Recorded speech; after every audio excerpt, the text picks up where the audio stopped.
Have you ever noticed how a single word can completely change your day?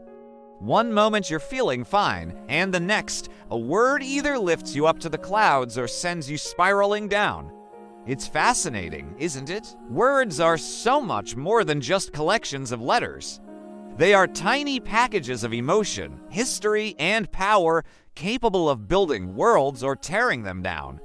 Today, we're going on a journey to explore this incredible power. We'll look at how specific words, both positive and negative, literally shape our brains, our relationships, and the very reality we experience.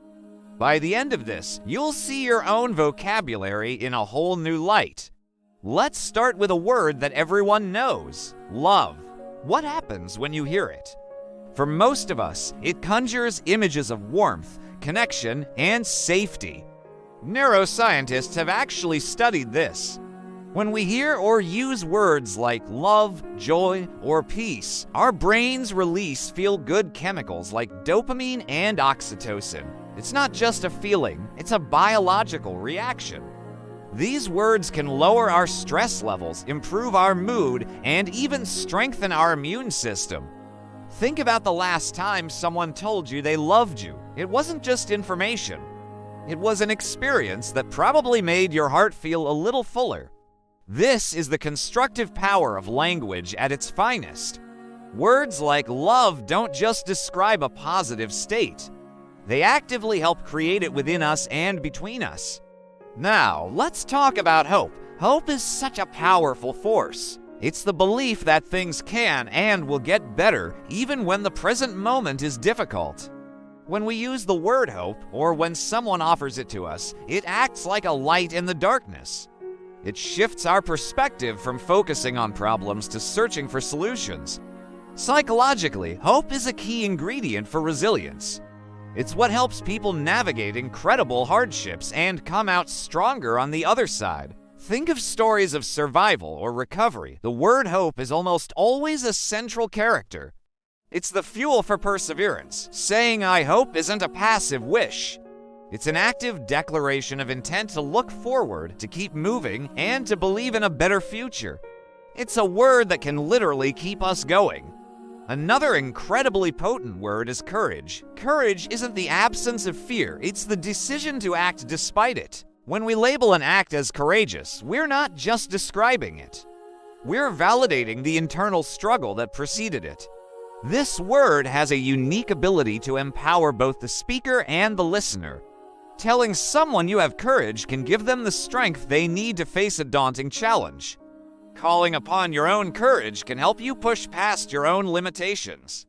The word itself becomes a mantra, a reminder of our inner strength. It reframes a scary situation as an opportunity for growth. It's a word that transforms victims into heroes and obstacles into stepping stones. It's the language of empowerment, pure and simple. But just as words can build us up, they can also tear us down. Let's pivot and look at the dark side of the lexicon. Consider the word hate. It's heavy, sharp, and destructive.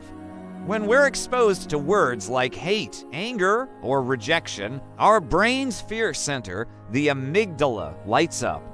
This triggers a stress response, releasing cortisol and adrenaline, preparing us for a fight or flight situation. Prolonged exposure to this kind of language can lead to anxiety, depression, and a host of physical health problems. It creates division, fosters prejudice, and erodes empathy. Hate speech isn't just offensive, it's neurologically and socially toxic. It's a poison that seeps into the foundations of our relationships and communities, leaving damage that can last for generations.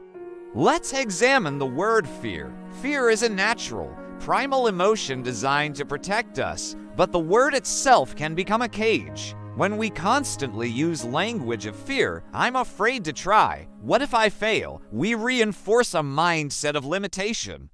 We start to see threats everywhere, even where none exist. Our world shrinks. The word fear can paralyze us, preventing us from taking risks, pursuing our dreams, or forming new connections. It feeds on uncertainty and grows in the dark. But here's the interesting part. Simply naming our fear can be the first step to overcoming it. By saying, "I am feeling fear," we separate ourselves from the emotion. It's no longer who we are, it's something we are experiencing. This simple linguistic shift can be the key to unlocking the cage and stepping out into the world again.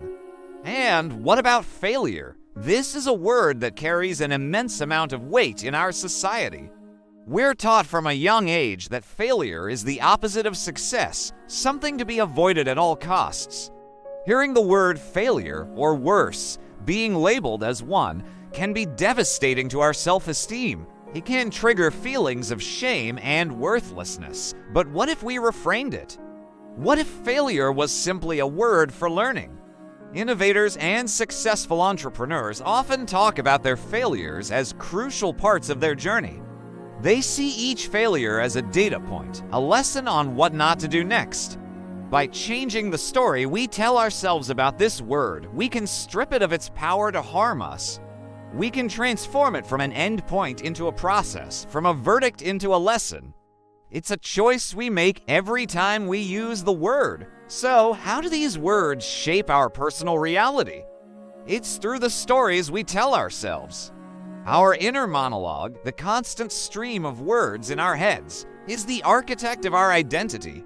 If your inner voice is constantly using words like stupid, can't, or not good enough, you are actively building a reality where you are less capable and less worthy. Your brain will look for evidence to confirm this story, and you'll interpret events through that negative lens. This is why self-talk is so critical. It's not just about being positive, it's about being intentional with the words you use to define yourself and your world. You are the narrator of your own life. Are you telling a story of strength, growth, and possibility, or one of limitation and defeat? This power extends directly to our relationships. The words we choose can be the difference between a supportive partnership and a toxic one. Simple phrases like "I appreciate you," "I'm listening," or "How can I help?" build bridges of trust and intimacy. They communicate respect and care. On the other hand, words of criticism, contempt, or blame act like wrecking balls, demolishing the foundations of a relationship. Think about a time you had a disagreement. Was the language used aimed at solving the problem or at winning the argument? Words like "you always" or "you never" are conversational dead ends. They close off dialogue. In contrast, using I statements, "I feel hurt when ... opens up a space for understanding and connection. The words we use with others are seeds.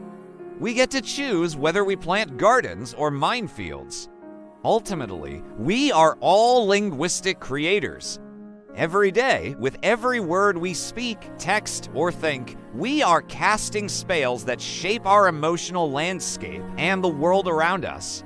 This isn't about policing our language or striving for some impossible standard of constant positivity. It's about awareness. It's about recognizing the weight and impact of the words we choose. We can choose to use words that heal, inspire, and connect. We can choose to build people up, including ourselves. We can choose compassion over judgment, understanding over assumption, and collaboration over competition. The power is, and always has been, right there on the tip of your tongue. So, what story will you choose to tell today? What words will you use to build your world? Thank you so much for joining me on this exploration of words and their power. I hope it's given you something to think about. If you found this video valuable, please give it a thumbs up and consider subscribing for more content that dives deep into how we can build better lives. And I'd love to hear from you in the comments what's a word that has a powerful emotional impact on you. Let's continue the conversation. Thanks for watching.